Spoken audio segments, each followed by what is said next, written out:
কিন্তু সে যেই না এগোতে শুরু করল, অমনি ঘটল প্রথম অদ্ভুত ঘটনাটা। ওই বুড়ি কোনো কারণ ছাড়াই খিলখিল করে হাসতে শুরু করল।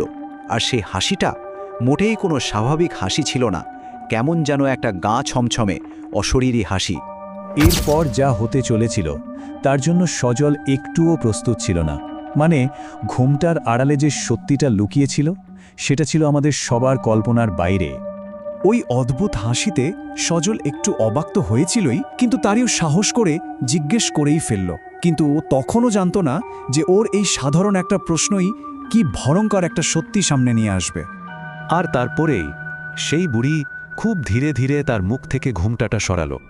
সজলের তো শিরদাঁড়া দিয়ে একটা ঠান্ডা স্রোত বয়ে গেল, কারণ ও যা দেখল সেটা কোনো মানুষের চেহারা হতেই পারে না।